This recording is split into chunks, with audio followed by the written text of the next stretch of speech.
Ouais, salut Alain, merci d'avoir répondu à cette interview. D'ailleurs, je t'ai appelé Alain, mais tout le monde t'appelle Groot. Pourquoi tout le monde t'appelle Groot? Bonjour, donc oui, c'est vrai que le nom de Groot, ça vient de mes enfants. Et ça a été suite au fait à une passion, les plantes. Et donc comme Groot c'est un arbre, et ben en fin de compte, ils ont tout de suite trouvé ça assez sympa pour le chapter. Et aussi on l'utilise à la maison, je l'utilise, les enfants me mettent dans des mots de passe aussi, Netflix ou Canal+. Ah, faut pas révéler ces mots de passe. Non, mais il y a autre chose, il y a autre chose. Est-ce que tu peux te présenter alors Groot? Alors donc moi j'ai 56 ans, je suis né le 7 août 1968 et derrière je suis d'origine ukrainienne d'Andrei Chine et d'une mère bretonne, Karvarek de Rospordin, où on a fait une sortie sur Quimper, on est passé là où ma mère est née. Et derrière je suis d'origine ukrainienne de mon grand-père, donc c'est pas tellement loin, et de Lviv, 460 km à peu près. De la ville principale. Et donc moi je suis du Lyon et je suis du Bignon. Je suis né sur le Bignon et j'essaye d'en... c'est pas évident. Donc c'est vrai que je suis du Bignon et en fin de compte la terminaison en fin de compte des codes postales 140 au Bignon et 140 sur Rospordin est un petit moment où moi ça me touche dans ma vie, quoi. Voilà. Bon alors Groot, justement l'objectif de l'interview c'est de te connaître un petit peu mieux. Est-ce que tu peux nous parler de tes passions, tes hobbies? Donc ma passion c'est principal, c'est arrivé à l'âge de 13 ans. Il faut savoir que je fais partie des Dervalières, des quartiers très difficiles et d'une grande fratrie. 11e enfant, je suis le 11e et on a vécu tout le temps dans des cités. Et entre l'école et la maison, c'était très difficile de sortir. Donc ma passion, ça a été les plantes. Et mais arrivé à un moment de patience, je peux attendre très longtemps pour les plantes, les arbres. Et après, je me suis mis à l'aquariophilie pendant beaucoup d'années et jusqu'à 400 litres. Et c'était magnifique, mes aquariums. Et toujours dans la même dynamique de la nature. Et après, en fin de compte, dans d'autres passions, la moto, mais j'ai commencé à 14 ans avec une mobilette. On appelait ça un Mobi à l'époque. Aujourd'hui, on en voit en 125, mais moi, c'était un 49.9. Et à 14 ans, jusqu'à mes 17 ans, j'ai eu ça. Après, derrière, dans les passions, c'est le ski. Le ski... pas 2 semaines, mais 1 semaine et je suis sur les nuages. J'adore ça, je fais des pistes noires avec mes enfants. Bon, maintenant ils me dépassent, je suis obligé de faire des pauses. et donc le ski et j'adore la mer. Ça c'est... J'ai toujours été en vacances en toile de tente avec mes parents parce qu'on était nombreux avec mes frères et sœurs. Donc la mer, la plongée, le bateau. J'ai 2 permis, j'ai le permis mer et rivière. Je suis descendu jusqu'en Espagne comme un fou pour la première fois. Ah ouais. Et jusqu'à Emporia Brava. Donc en longeant les Pyrénées, je suis même rentré de nuit tout au GPS avec les enfants, c'était magnifique. Et donc dans cet enchaînement de passion, j'adore... En fin de compte, la mer, mais la montagne, c'est vrai que j'aime bien la nature, j'aime bien voir les montagnes, mais j'y arrive pas à accrocher au niveau vacances. J'arrive pas à accrocher au niveau des vacances, par contre, au niveau du ski, oui. D'accord. Voilà, en gros, les grandes lignes de mes passions. Et alors, si on revient à la moto, parce que tu disais que tu as eu une moto bécane à l'âge de 14 ans, là. C'est ça. Après, tu as poursuivi, Alors, j'ai fait, à 14 ans, une de mes sœurs, moi j'étais à l'école, à 14 ans, ma sœur m'a donné son hobby, en fin de compte, genre de petit scooter avec une seule biplace. Et après, j'allais tout le temps avec mes frères, qui étaient plus grands que moi, parce que je suis le dernier, et j'allais dans des concentres. Et les concentres, avant, dans le temps, il y en a beaucoup qui vont se rappeler de ça, c'était au Champ de Mars. Là, il y avait 200, 300 motos. C'était le grand rendez-vous du vendredi soir. Et après, on faisait des sorties et j'allais avec mes frères toujours derrière eux. Et j'ai toujours aimé la moto. Pourtant, j'ai vu des accidents, j'ai vu des choses, mais ça ne m'a pas arrêté.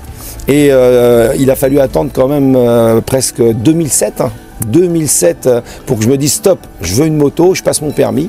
Bon, c'est vrai que à ce moment-là, j'ai passé le permis, j'ai voulu acheter une moto, j'ai commencé avec une 125, un Yamaha, après j'ai eu un Dragstar, après j'ai eu une Vulcan 1700 Voyager, et là j'ai fini par celle que je voulais, une Electra Glide. Il m'a fallu pas mal d'années, mais j'ai fini par avoir la moto que je voulais, Harley. Alors quand tu dis la moto que je voulais, Harley, c'est quoi? C'était un rêve? Ah oui, c'était... Mais c'était parce que c'est une moto particulière? C'était l'esprit Harley, j'aimais bien tout. Ça m'a toujours fait penser à l'Amérique, même si j'y suis jamais allé, mais le côté américain, et puis le son, et d'entendre parler tout le temps Harley, ça ne fait... Il y a que Harley qui passe ce message en fin de compte, ou alors c'est parce qu'on est passionné. Mais c'est pour ça que j'ai voulu Harley en fin de compte. Mais je ne savais pas que derrière, il y allait y avoir, en fin de compte, tout cet esprit. Alors, Groot, dis-nous, comment tu as connu le Chapter? Donc, après avoir acheté, au départ, j'ai cherché une Harley, hein, donc j'ai fait des essais. Et je suis, en fin de compte, venu ici et j'ai vu Wilfried. Donc ma moto, je l'ai achetée sur Bordeaux, hein, la concession de Bordeaux, parce qu'il n'y avait rien qui me convenait ici. Et après, en parlant avec Wilfried, il m'a dit qu'il y avait un Chapter ici, qu'il fallait monter là-haut. Vous étiez tous là, hein, il y avait tout le monde, je suis monté, on m'a demandé un Renault. Alors j'ai dit, bah c'est qui Renault? Et j'ai été superbement accueilli, j'étais assez étonné, tout le monde me disait bonjour, la spontanéité, j'avais l'impression même d'en faire partie sans être adhérent. Et c'est comme ça que j'ai enchaîné, en fin de compte, sur ce Chapter. Et pourquoi tu voulais devenir membre du Chapter? C'est parce que je faisais partie pendant 4 ans d'un autre club multimoto où en fin de compte il y avait les lents et les rapides un peu dans l'esprit et il n'y avait pas de sécurité, d'organisation de sécu. Et je voyais beaucoup de mise en danger là, ma femme était derrière la moto hein, quand on faisait les sorties et j'avais pas envie de nous mettre en danger. Et quand je vois que mon intégrité physique était, il y avait un risque, j'ai dit non, j'arrête. Au bout de 4 ans, j'ai arrêté et je m'occupais pourtant un peu du bar sur la partie de ce Chapter, de la caisse et puis de l'organisation quand on faisait des manifestations. Donc c'est pour ça que ici, quand j'ai su qu'il y avait un Chapter, ça me manquait. Et quand j'ai arrêté, ça me manquait, il fallait que je me remette quelque part et donc Harley. Une fois inscrit au Chapter, bon bah c'est bien, mais en fait, qu'est-ce que tu attendais à l'époque, ou est-ce que le fait d'être aujourd'hui membre du Chapter, tu as trouvé ce que tu attendais à l'époque en t'inscrivant justement au Chapter? Oui, j'ai trouvé beaucoup plus que je ne pensais. Hein. C'est vraiment, je suis très content même de faire partie du Chapter. Et en fin de compte, ce que je recherchais, c'était de l'organisation. C'est ça, quelque chose de construit, d'avoir des référents et de la sécurité. Donc au niveau de la sécu, bon bah. Je remercie parce que j'ai été nommé Safety hein, et je remercie en fin de compte de m'avoir accepté parce que c'est pas facile hein, et ça demande beaucoup. Après derrière je voulais m'intégrer donc le bar quand il y a eu l'opportunité ben, c'est quelque chose que je faisais avant donc j'ai pas eu de soucis et bon même si ça fait beaucoup de casquettes j'adore faire les photos, j'adore faire des vidéos et c'est quelque chose c'est naturel moi c'est quasi et donc là le fait de faire des photos, de mémoriser des moments c'est ce qui me plaît le plus, quoi. C'est ça dans le Chapter. Donc tu te sens bien dans le Chapter? Ah oui, oui, je quitterai pour rien. Et là, je peux te dire que les gens te sentent bien aussi dans le Chapter. Oui. Les membres. Ah bah c'est gentil. Donc, tout le monde t'apprécie, apprécie ta gentillesse. Voilà. Alors justement, revenons au Chapter et parlons des événements, des sorties, des manifestations. Je sais que c'est difficile de choisir. Mais tu peux en prendre deux. Est-ce qu'il y a des événements ou des moments dans les manifestations ou des moments dans le Chapter qui t'ont le plus marqué? Alors bon parce que c'est vrai que j'en ai pas fait, ça fait qu'1 an et demi, hein, donc c'est vrai que j'ai pas fait énormément, mais dans ces 11 000 km que j'ai fait avec le Chapter, j'ai en fin de compte trouvé que Le Mans, la sortie des 100 ans du Mans, j'aime bien ce moment de foule quand on a fait ce trajet et le meilleur moment les BB18 j'avais entendu parler mais il n'y avait plus de place et donc j'ai sauté dessus et j'étais vraiment content, c'est l'Interchapter, le fait de voir des gens de partout et d'avoir cette identité de cohésion Interchapter, donc c'est ça qui me plaît le plus, c'est d'être camarade en fin de compte, voilà. Et donc le BB18, ça t'a marqué particulièrement? Oui, énormément. C'est tellement bien organisé et tous ces jeux hors moto, en fin de compte, il n'y a pas que la moto. C'est-à-dire, on a vu qu'on a créé quelque chose et tout le monde participait. Tu parles des Jeux Olympiques, là. Voilà, ouais. Et ça, j'ai trouvé ça magnifique. Ouais. Et le site était aussi... pour le site, par contre, oui, pour trouver mieux, il faut quand même se lever de bonne heure. Mais c'est vrai que le site était parfait. Alors Groot, on vient de parler des manifestations, des BB18 et autres. Est-ce que tu as une anecdote qui t'a marqué en particulier?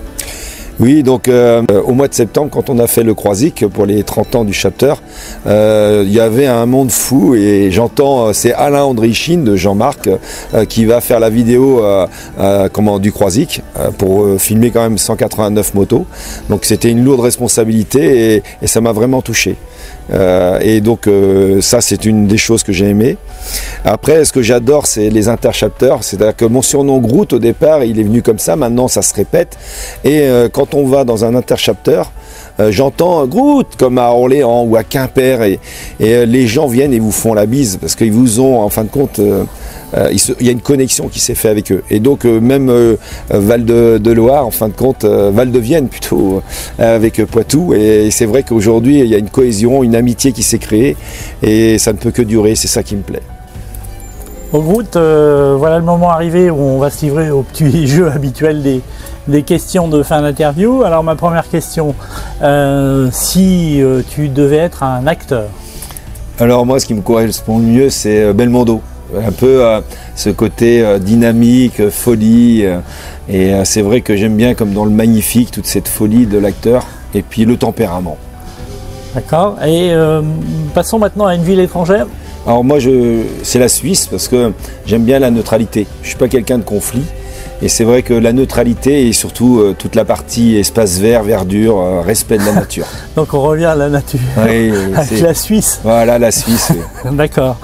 Et si tu devais être un film maintenant? Et donc Indiana Jones, c'est bercé mon enfance et j'aime bien l'acteur, toujours ce petit côté pétillant et puis toujours à nous surprendre. Et puis c'est le film qui m'a en fin de compte dans toute ma vie marqué. Bon alors Groot, on arrive à la dernière question qui est en fait la phrase ou la citation que tu aimes ou qui te définit le mieux. Alors c'est pas tellement vieux que ça, mais c'est Fanou qui l'a redit sans le vouloir, c'est si j'existais pas il faudrait m'inventer.